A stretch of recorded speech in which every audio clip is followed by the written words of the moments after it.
Hello students, तो आज हम स्टार्ट करेंगे हमारी विविध की प्रश्नावली।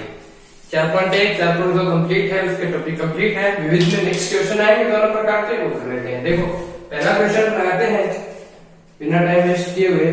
देखो इसमें के का मान पूछा गया, दो समीकरण दे रखी है, उसमें के का मान पूछा गया। अब देखो यदि आपको पीछे वाले कॉन्सेप्ट पता है, पीछे जो हमने टॉपिक पढ़े हैं उनकी कुछ जो बातें थी वो यदि आपको पता है तब तो ये क्वेश्चन आराम से हो जाएंगे, अन्यथा तो होंगे नहीं।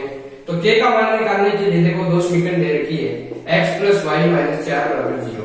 एक तो दे रखी है ये, दूसरी है 2x प्लस के वाई माइनस 3 बराबर 0। देखो के का मान निकालना है और दूसरी बात के का मान सीधा तो निकलेगा नहीं, इसने एक छोटी सी बात तो दे रखी है जो कि बहुत बड़ी बात है। वैसे कोई इसका दोनों का हल नहीं है, मतलब इन दोनों का कोई भी हल नहीं है, ये कहा है। उसके बाद इसने के का मान पूछा है कि कोई भी हल नहीं है, कहने का मतलब क्या है। देखो दो समीकरण होती है, इस प्रकार से चलते हैं अपन, या तो आपस में काटती है तो एक हल होता है अद्वितीय हल, दूसरी मान लो ये समांतर हो गई तो समांतर हो गई, इसका मतलब कोई भी हल नहीं होगा। या फिर इसके ऊपर ये ओवरलैप करे संपाती वाली कंडीशन होती है। तो अब कौन सी कंडीशन आएगी, कोई हल नहीं है तो समांतर वाली। समांतर कब होती है, देखो इसने कहा है कोई हल नहीं है, ये बात कही है, तो कोई हल नहीं है इसका मतलब समांतर है। समांतर है तो क्या होगा, a1 बटे a2 क्या होगा, बराबर होगा ना b1 बटे b2 के, यही तो होता है। और C1 बटे C2 के बराबर नहीं होना चाहिए, ये कंडीशन होती है। तो रख दो मान, देखो यहाँ से A1 का मान कितना है 1, A2 का मान यहाँ से कितना है 2, बराबर होना चाहिए। B1 कितना है 1 बटे में B2 हमारा कितना है K, बराबर नहीं होना चाहिए -4। C1 है ये C2 है, तो -4 बटे -3, तो 4 बटे 3 लिख देता हूं मैं, तो ये हमारा आ गया उत्तर। अब देखो इसे बराबर नहीं होना चाहिए, ये छोड़ दो, ये दोनों बराबर होने चाहिए, ये तो रख लो। तो यहां से के का मान कितना है, देखो आपस में वजन गुणा करो तो के बराबर 2, ये रहा के बराबर 2, ये हमारा उत्तर है। ठीक है, यहां से इस प्रकार निकालोगे, कोई मुश्किल, सिर्फ आपको ये पता होना चाहिए, ये बात आपको पता है तो आसान से हो जाएगा। आगे चलते हैं, देखो वो क्या कह रहे हैं, एक अक्षीय मान के लिए युग्म दे रखा है समीकरण वाला, उसमें अनंत है। अब दूसरे में हल क्या है, अनंत है। समीकरण लिख देता हूं पहले मैं, 3x माइनस 2y बराबर है 0। दूसरी समीकरण क्या है, kx प्लस का 5y है बराबर है 0 है, ये देखा है। अब इसने कहा है अनंत हल। अनंत हल कब होते हैं, जब दोनों समीकरण क्या हो, संपाती हो, तभी तो अनंत हल होंगे। तो संपाती होने के लिए, या फिर इसने बोला है अनंत हल, अनंत हल या फिर संपाती होंगे। संपाती होगी तो कंडीशन क्या होती है, a1 बटे a2 बराबर b1 बटे b2 और बराबर होता है c1 बटे c2। ये होता है कि तीनों जो अनुपात है वो आपस में बराबर होने चाहिए। ठीक है, तो यहां से रख लो a1 का मान 3 बटे में k, ठीक है, बराबर में रखो -2 बटे 5, तो माइनस का 2 बटे 5। अगर ये हमारा 0 है तो ये 0 रहने दो, पढ़ा रहने दो, कोई दिक्कत नहीं। इन दोनों को बराबर करेंगे, क्या करेंगे, वजन गुणा कर देते हैं। तो k का मान देखो वजन गुणा करो, -2 के बराबर 15, यहाँ से k की वैल्यू कितनी आएगी, -15 बटे 2, ये हमारा k का मान आ गया। ठीक है, हो जाएगा। 3 नंबर में क्या है, समीकरण युग्म दे रखा है, इसका हल अद्वितीय है। इसने क्या कहा है, अद्वितीय हल है। तो अद्वितीय वाली तीसरी कंडीशन एक और रह गई, वो कर देते हैं अभी, उसके बेस पे है तीसरा क्वेश्चन। तो ये लो हमारा 3 नंबर क्वेश्चन। इसमें है kx माइनस वाई, समीकरण लिख रहा हूं मैं, बराबर 2 है, 6x माइनस 2y बराबर है 3। अब इसने क्या पूछा है, अद्वितीय हल होगा तो के का मान क्या है, अद्वितीय हल है। अद्वितीय हल के लिए कंडीशन कौन सी होती है, या अद्वितीय हल तो प्रतिच्छेद करने वाली, प्रतिच्छेद करेगी, प्रतिच्छेद करेगी तो a1 बटे a2 is not equal to a1 बटे a2, ये होती है। तो यहां से रखो k, तो k बटे में 6 बराबर नहीं होना चाहिए माइनस का 1/-2, 1/2, ये रहा 1/2, ये आ जाएगा माइनस का 1/-2, तो यहाँ माइनस प्लस तो 1/2। यहाँ से k का मान क्या होना चाहिए, k का ऐसा मान नहीं होना चाहिए कि 1/2 आ जाए, ये बस इतना पैर है। यहाँ से देखो k का मान कितना नहीं आना चाहिए, देखो यहाँ से 3 से लगा देता हूँ, गुणा कर देता हूँ तो 2 से ये, या फिर एक काम करो 6 से कर दो, इस साइड में चला जाएगा तो हमारा क्या आ गया कि k क्या नहीं होना चाहिए, 3 नहीं होना चाहिए। क्या नहीं होना चाहिए, 3। देखो यहाँ से 3 रखोगे तो 3/6, तो 3/6 का मतलब 1/2, 1/2 बराबर आ जाएगा 1/2 के, और हमें ये काम नहीं करना। तो इसलिए k की वैल्यू 3 नहीं होना चाहिए, बाकी कुछ भी रख लो, ये हमारा आंसर आएगा ही आएगा। ठीक है, कंडीशन पता चल गई, इसमें दे रखा है 11 नंबर उत्तर हमारा हो जाएगा। ठीक है, ये वाला।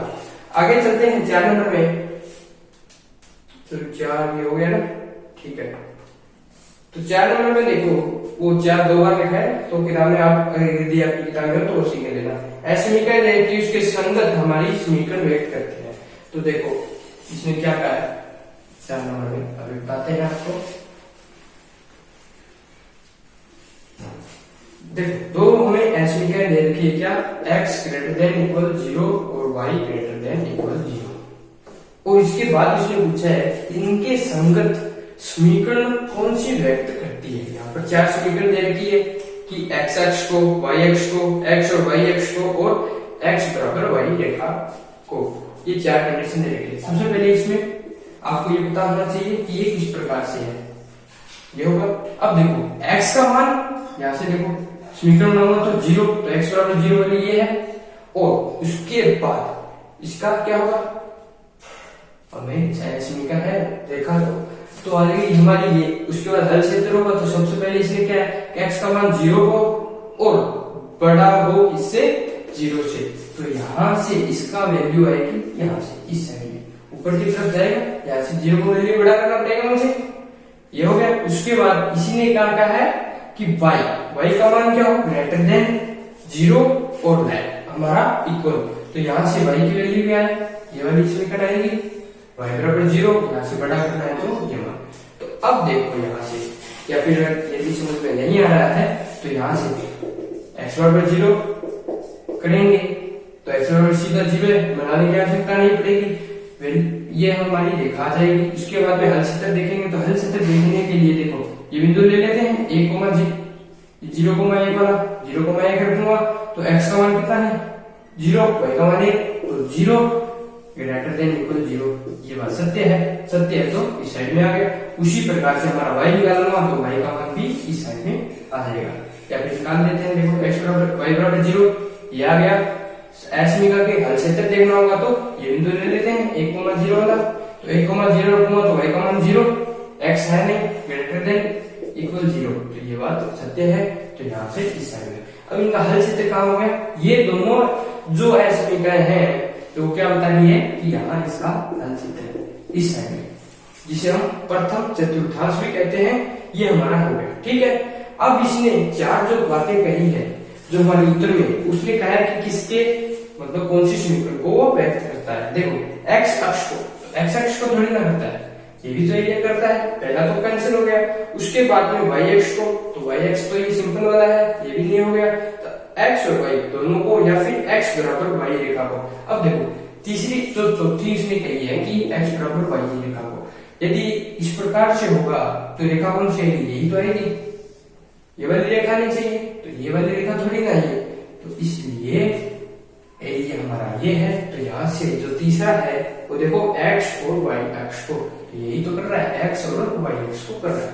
समझ में आ गई बात आपको। ठीक है, आगे चलते हैं, ये हमारा 4 नंबर हो गया। 5 नंबर में देखो समीकरण दे रखी है, उसके संगत जो रेखा है कि उसके लिए कथन सत्य कौन सा है ये बताना है। सबसे पहले समीकरण लिखते हैं y - 3 लेस देन इक्वल 0। ठीक है, ये हमारा 5 नंबर क्वेश्चन आ गया। अब देखो सबसे पहले क्या करूंगा, समीकरण बना लेता हूं, तो y - 3 बराबर 0, ये काम हो गया। तो यहाँ से y का मान कितना आ गया, y बराबर 3 है, तो y बराबर 3 है, इसका मतलब यहाँ से ये तो x की वैल्यू आ गई, तो y का मान 3, तो 1 2 3, तो ये हमारी y बराबर 3। ये हमारा y बराबर 3 रेखा हुई। अश्मिका को दर्शाऊंगा तो y minus 3 less than equal 0। ठीक है, हल क्षेत्र देखेंगे। इससे पहले हल क्षेत्र देखने के लिए बिंदु ले लेते हैं। कौन सा? 0,0 वाला क्या रखूंगा, तो y का मान 0 माइनस 3 लेस देन इक्वल 0, यही तो होगा। कैसे माइनस 3 0 से छोटा या बराबर होता है, तो छोटा होता है, कोई दिक्कत वाली बात नहीं है, तो ये बात सत्य है। इसका मतलब यहाँ से इसका हल क्षेत्र आ गया। उसके बाद देखो इसने कहा है कौन सी बात सत्य है। देखो x के समांतर, तो x के समांतर है, ये बात सत्य होगी। आगे देख लेते हैं y के समांतर, तो y के समांतर नहीं है, दूसरी बात गलत है। x को विभाजित करती है, हाँ कर रही, नहीं कर रही, तो ये भी बात गलत होगी। मूल बिंदु से गुजरती है, क्या मूल बिंदु से गुजर रही है? नहीं गुजर रही। बस यहाँ तक ये करने की आवश्यकता ही नहीं थी। फर्स्ट में पता चल रहा है कि x के समांतर है। ठीक है, ये बात आगे समझ में। यहाँ से इस प्रकार से ये बनाओगे अपने आप। तो देखो ये है क्वेश्चन, मतलब जो ऑब्जेक्टिव टाइप में, मतलब जो क्या है आपको दे रखे है, उसके आधार पर बताना पड़ेगा। ये बातें तो कोई सी भी हो सकती है, लेकिन आपको किसके आधार पर बताना है? जो आपकी किताब में आंसर दे रखे हैं उसके आधार पर बताना है कि कौन सा गलत है या कौन सा सही है। बता दोगे, हो जाएगा इतना काम। आगे चलते हैं 6 नंबर पे। देखो अब इसने रैखिक युग्म को हलों की संख्या लिखी। देखो कितने हल आएंगे इसके युग्म के को बताइए। तो देखो हल कहां से पता चलता है? अपन 3 कंडीशन होती है हमारी। देखो इस प्रकार से संपाती है या समांतर है या फिर प्रतिच्छेद करती है, उससे पता चल जाता है। प्रतिच्छेद करती है तो हल आता है एक, अद्वितीय होता है। समांतर होती है कोई हल नहीं निकल पाता। यदि दोनों ही समीकरण क्या हो जाए? संपाती हो जाए, समांतर में होते हुए संपाती हो जाए। संपाती होने पर एक दूसरे के ऊपर होगी तो अनंत हल हो जाएंगे। तो यहाँ से 6 नंबर क्वेश्चन इसी प्रकार से करेंगे। एक मिनट। तो 6 नंबर क्वेश्चन में देखो, पहले तो मैं समीकरण का जो युग्म है वो लिख देता हूं हमारी। देखो x प्लस 2y माइनस 8 बराबर 0 है। दूसरी हमारी 2x प्लस 4y बराबर 16। 2x प्लस 4y बराबर 16, ये हमें समीकरण दे रखी है। तो देखो तो समीकरण दे रखी है। सबसे पहले देखो इसको, जो हमारा मानक रूप होता है उसमें ले आओ। 16 को मैं ला रहा हूं इस साइड में, तो -16 कर देता हूं। -16 बराबर 0। ठीक है, कोई दिक्कत? अब देखो सबसे पहले क्या करेंगे? अनुपात देखेंगे इसके a1/a2। a1/a2 का अनुपात देखो, क्यों?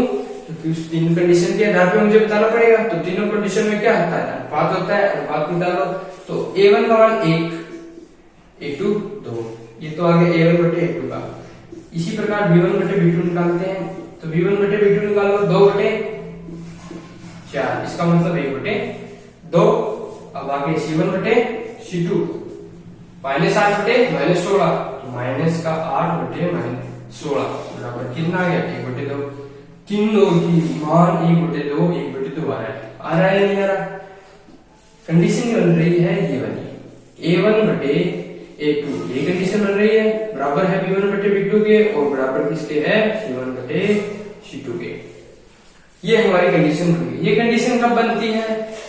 जब जो इस प्रकार से रेखा लेगी तो दूसरी रेखा भी इसके ऊपर ही होती है, मतलब संपाती होती है, तभी तो बनती है। तीनों बराबर हो अनुपात तो क्या होती है? रेखाएं संपाती होती है। यहाँ से दोनों रेखाएं क्या है?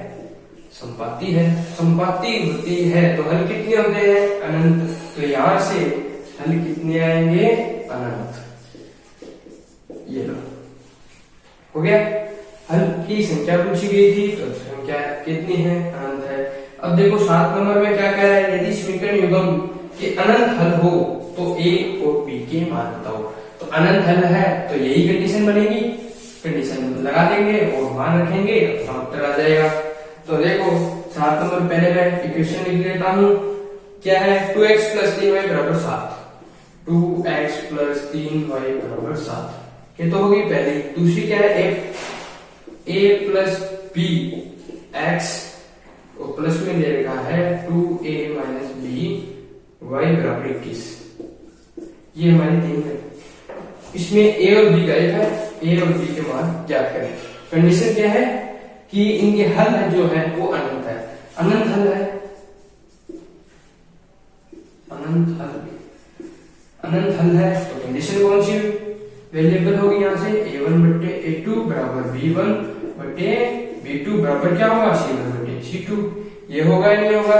यहाँ से a1 a2 b1 b2 c1 c2 तो 6 है, 6 रख के यहाँ से मान निकाल लो, यहाँ से इसमें पुट कर देते हैं। तो देखो मान रखते हैं, यहाँ से a1 का मान कितना है 2, a2 का मान देखो a प्लस b बराबर किसके होगा 3 बटे यहाँ से b2 रखना है 2a माइनस b बराबर किसके होगा। देखो यहां से ये -7 इस साइड में आएगा क्योंकि इस प्रकार से होता है हमारा जो समीकरण होती है वो इस प्रकार से होती है।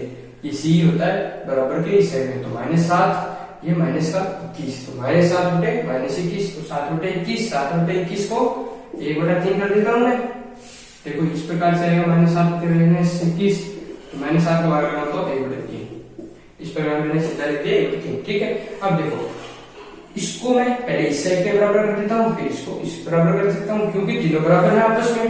तो देखो इससे मैं ये मान लिखा हूँ 2 बटे a प्लस b बराबर मैं लिख रहा हूँ 1/3 लिख सकता हूँ, यहाँ से कोई दिक्कत नहीं है। तो वजन गुणा a प्लस b की मान कितना आ गया 6 आ गया, a प्लस b बराबर 6 वजन गुणा करने पर आ गया।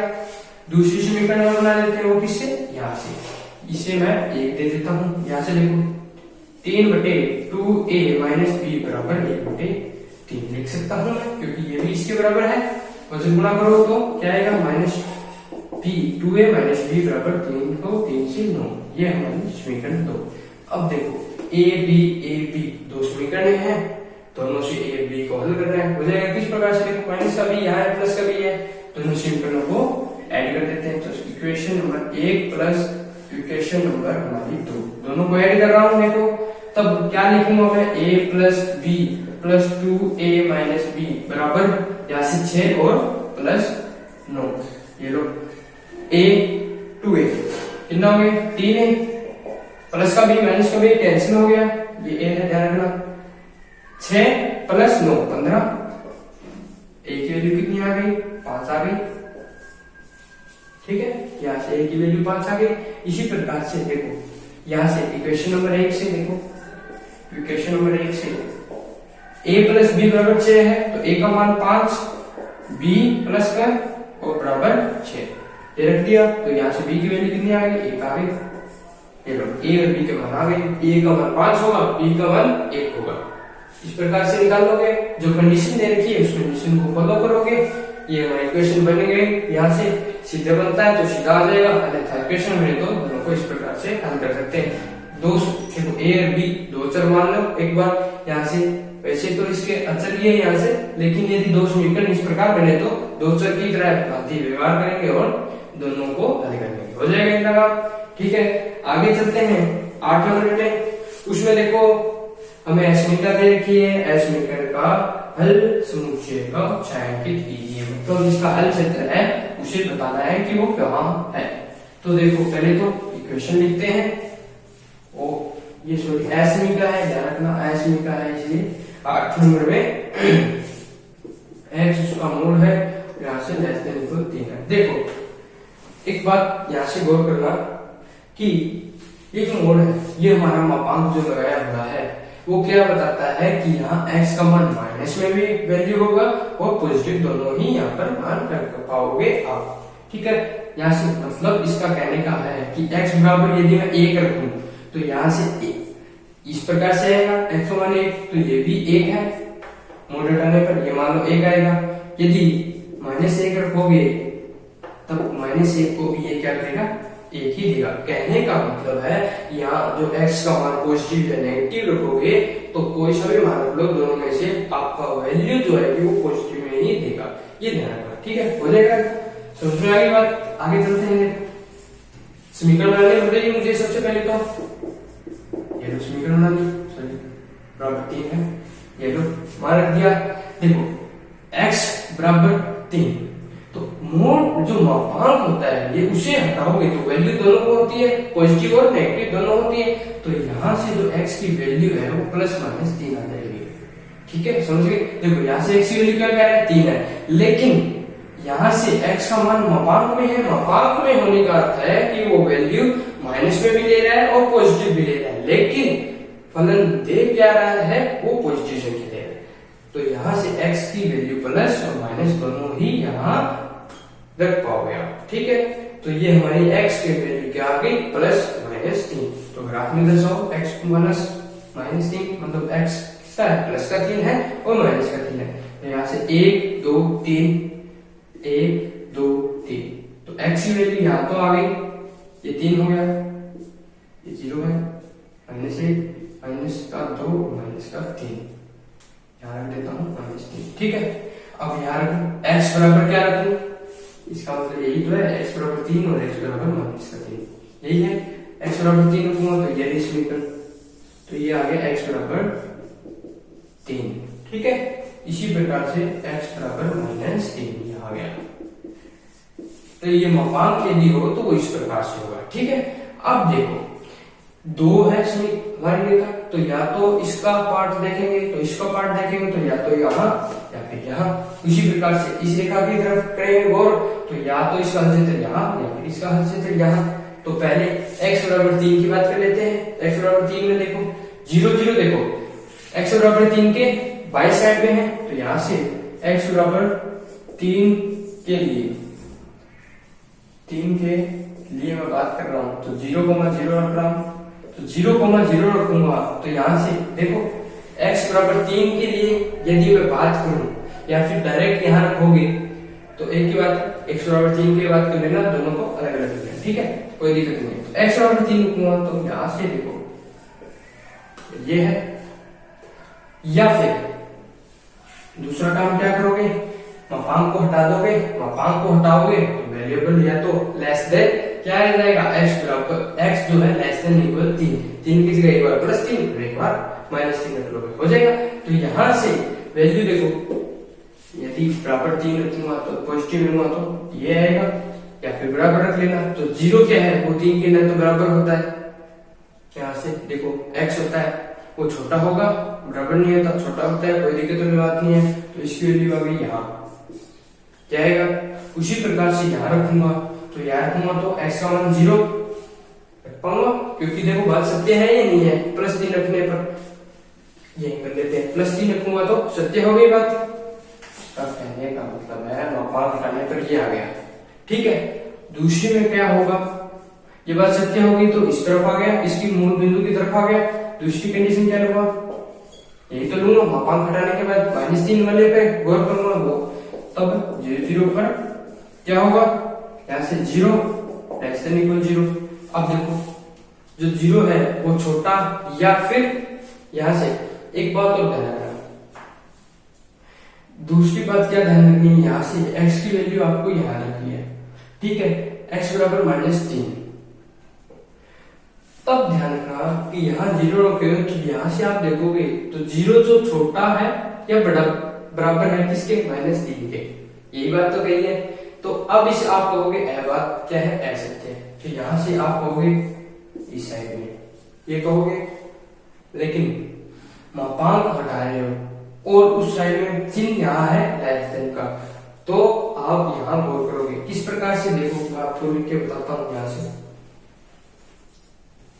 बात ध्यान से देखना कि यहाँ से मैंने रख दिया कि ये रख रहा हूं कि 2 जो है वो लेस देन इक्वल 3 है, ठीक है, या फिर माइनस का चिन्ह लगा रहा हूं, तब मैं क्या करूंगा, हमारा माइनस का 4 है वो लेस देन इक्वल -5 से है, ये क्या बात सत्य है, नहीं है, तो यहां से मैंने ये रख दिया।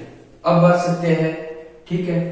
यहां पर करने के बाद माइनस है, माइनस का 4, अब ध्यान रखना क्या करना है, मोड में नहीं लगाया, तब यहाँ 4 भी आपको राइट देगा, मतलब 4 भी रख सकते हो और -4 भी रख सकते हो। 4 का मापांक रखोगे तब भी वैल्यू ये आएगी, -4 में तब भी वैल्यू ये आएगी। 4 रखोगे तो सीधा हो गया। माइनस में देखो माइनस लगा रहे हो तो यहाँ भी क्या होगा, माइनस होगा या नहीं होगा, तो यहाँ माइनस लगाने के बाद, या फिर मैं ये कहूँ कि यहाँ इस प्रकार से है, ये बात है, लेकिन माइनस में हो तो माइनस का गुना हो रहा है, माइनस का गुना हो रहा है तो ये बनना है। अब बताओ क्या ये चिन्ह सही है? नहीं है, इसलिए इस चिन्ह को चेंज करना होगा। ध्यान रखना, इस चिन्ह को क्या होगा? चेंज होगा। क्यों? क्योंकि माइनस वाली वैल्यू लेंगे तो माइनस से गुणा होगा, माइनस से गुणा होगा तो वहां भी माइनस से गुणा हो जाएगा। तो इसलिए माइनस का गुणा होने के बाद यहाँ से x की वैल्यू क्या आती है, मतलब जो मान रखते हैं वो तो यहाँ रखते हैं, तो यहाँ से प्लस और माइनस दोनों आते हैं। इसी कारण ध्यान रखना, चेंज होगा तो ये चिन्ह यहाँ होगा। ठीक है, तो बड़ा है तो ये रहा हमारा उत्तर। ठीक है, तो इस प्रकार से होगा। मापांक का विशेष तौर पर ध्यान रखोगे, इस प्रकार से चलता है। ठीक है, आगे चलते हैं 8 नंबर में। वो क्या कह रहा है? 8 नंबर तो हो गया हमारा। 9 नंबर में देखो, ऐसे में क्या दे रखी है, हल से मुझे पूछा गया है। इसमें मापांक नहीं है, सीधा सा है। आप चाहो तो वैसे भी सिंपल आसानी से कर पाओगे, कोई दिक्कत वाली बात नहीं है। करवा देता हूं मैं। ये मापांक का विशेष रूप से ध्यान रखना कि प्लस माइनस अगर हटाओगे तो यहाँ दूसरे वाले में माइनस लोगे, माइनस से गुणा होगा, माइनस से गुणा होने के बाद हमारा जो चिन्ह होता है एसमिका का वो चेंज होता है। ग्रेटर देन है तो यहाँ से लेस देन बन जाएगा, लेस देन है तो ग्रेटर देन बन जाएगा। इसे ध्यान रखोगे। 9 नंबर में देखो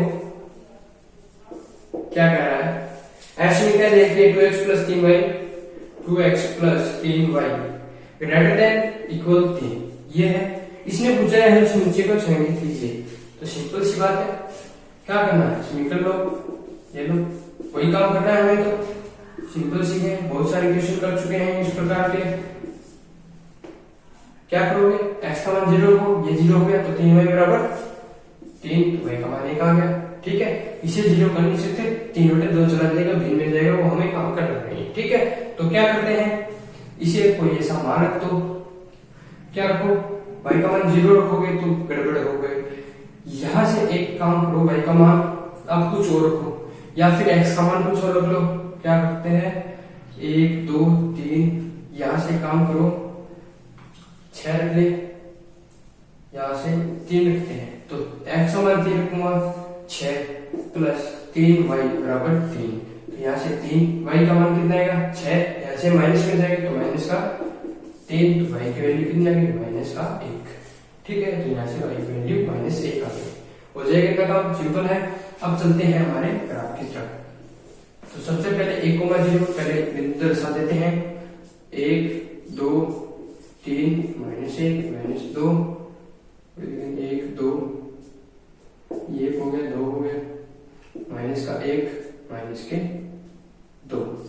ठीक है, अब देखो 0,1 बिंदु रखोगे तो ये 0, ये 1, ये आ गया हमारा 0,1। पहला बिंदु हो गया 0,1, दूसरा बिंदु क्या है 3,-1, तो यहाँ से 3,-1 -1 हमारा यहाँ आ जाएगा। ये हमारा 3 है तो ये वैल्यू यहाँ आ जाएगी, तो 3,-1, तो यहाँ से इन दोनों को मिला देते हैं, ये लो मिल गया। उसके बाद अलजेब्रा इसका यहाँ या फिर यहाँ तो कंडीशन रहेगी, उसके लिए बिंदु लेंगे, बिंदु मूल बिंदु ले लेते हैं, इसके बाईं तरफ है, यहाँ से 0 0 को हल करेंगे तो यहाँ रखेंगे वैल्यू, x का मान 0, y का मान 0, पूरा 0 हो गया, तो 0 ग्रेटर देन इक्वल 3। क्या 0 जो है वो 3 से बड़ा या बराबर होता है, ना तो बराबर होता है न बड़ा होता है। 0 हमेशा 3 से क्या होता है, छोटा होता है, तो इसलिए ये बात क्या गई, असत्य। तो असत्य होते ही जो हल क्षेत्र है वो मूल बिंदु की तरफ न होते हुए उसके विपरीत चला जाता है। ठीक है, बात आ गई समझ में। ये हमारा नंबर कंप्लीट है। ये देखो जो पीछे किए उसी प्रकार से, ये तो सिंपल क्वेश्चन है, 3-4 काम करने हैं वो लगातार करना। ठीक है, हो जाएगा। आगे चलते हैं। देखो निम्नलिखित समीकरणों को युग्म को आलेख विधि के द्वारा हल करना है, यही काम करना है उसमें भी। लेकिन इसमें एक बात और जोड़ दी, इसकी सहायता से मुझे a का मान ज्ञात कीजिए। अब मुझे ये कहा है a का मान ज्ञात करना है, लेकिन यहाँ देखो आलेखीय विधि जो हमारी इक्वेशन दे रखी है न कि एसमी का। 10 नंबर में ध्यान देना, 10 नंबर में देखो एसमी का न देते हुए हमें दे रखी है समीकरण दे रखी है, तो इसका मतलब x और y की वैल्यू आएगी न कि हल क्षेत्र। तो यहाँ से देखो पहले मैं समीकरण लिख देता हूँ, x प्लस 3y बराबर 6, और दूसरा क्या है 2x माइनस 3y बराबर 12। ये तो हमारी है इक्वेशन। उसके बाद इसने a का मान पूछा है, लेकिन यहाँ एक का मान दे रखा है 4x plus 3y, 4x plus 3y बराबर ए। दो काम करने हैं। सबसे पहले तो इसे हल करना है। हल करना है मतलब काम वही करना है, समीकरण आएगी तो उसका हल क्षेत्र निकल जाए, मतलब हल निकल जाएगा। किस प्रकार, या तो प्रतिच्छेद करेगी या फिर समांतर या फिर समपाती, तीनों में से जो कंडीशन फॉलो होगी वो देख लेंगे। उसके बाद जो x और y के मान आएंगे वो यहाँ रखेंगे तो एक वैल्यू आ जाएगी। तो करते हैं, देखो इसे सॉल्व करते हैं। सबसे पहले सारणी बनानी होती है। अब देखो x और y सबसे पहले बना रहा हूं, इसके लिए दोनों के लिए अलग अलग बनेगी। दो इक्वेशन है तो दोनों के लिए अलग होगी। तो देखो यहां से x की वैल्यू 0, y की वैल्यू कितनी आ गई, 2 आ गई। देखो y की वैल्यू 2 आएगी तो 2 गुणा 3 6 हो गया। यहाँ से y की वैल्यू 0 तो ये पूरा 0 तो x बराबर 6 आ गया। एक तो आ गई ये समीकरण। अब करते हैं इसके लिए सारणी बनाएंगे दूसरी नंबर समीकरण के लिए। तब देखो इसे 0 करने पर y का मान कितना आता है, -4, तो x का मान 0 -4। यहाँ से देखो -4 आ गया ना, कि y करवा -3y बराबर 12, तो -3 का भाग लगाओ तो -4 आ जाएगा।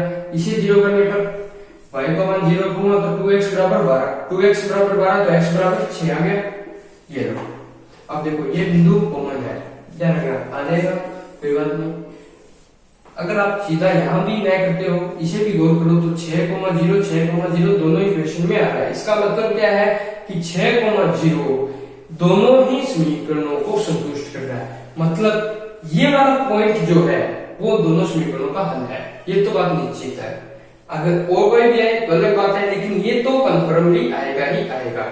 अब कंफर्म बिंदु दोनों में कॉमन है, दोनों हल दे रहा है तो समांतर तो होने से मतलब बिंदु का हल आ रहा है, मतलब x और y का मान रखने पर दोनों संतुष्ट हो रही है समीकरण।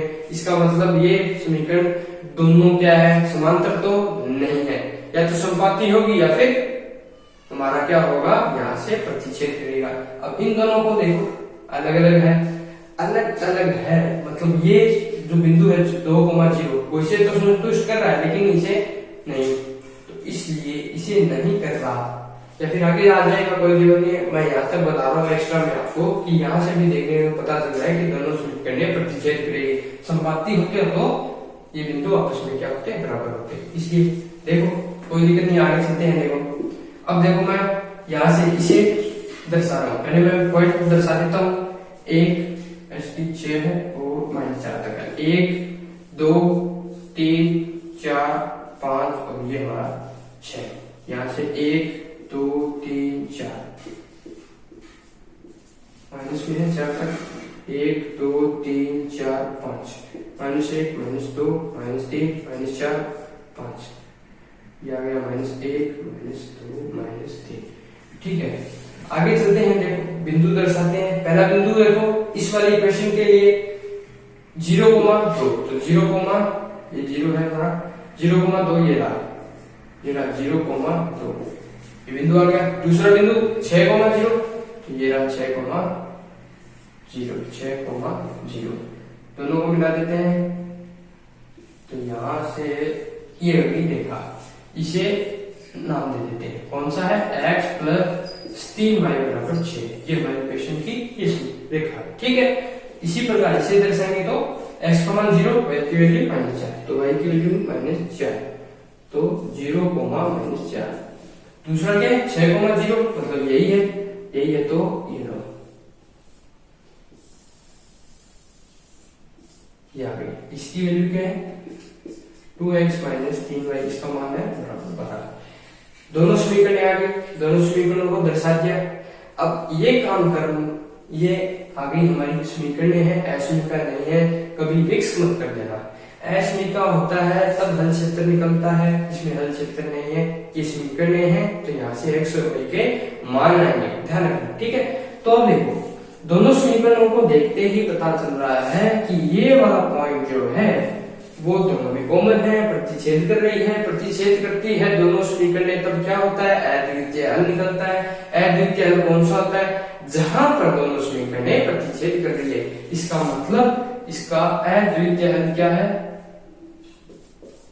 अद्वितीय हल होगा कौन सा होगा, x बराबर, देखो यहाँ से 6 और y का मान 0। ठीक है, मतलब 6,0 पर या फिर x बराबर 6 और y बराबर 0 पर हमारे दोनों समीकरणों का हल निकल जाएगा, जो कि अद्वितीय हल होगा। ठीक है, दोनों प्रतिच्छेद कर रही है तो अब एक काम तो हो गया, हल निकालना था, हल मैंने निकाल दिया। उसने पूछा है a का मान बताओ, तो दूसरा, ये तो फर्स्ट पार्ट हो गया।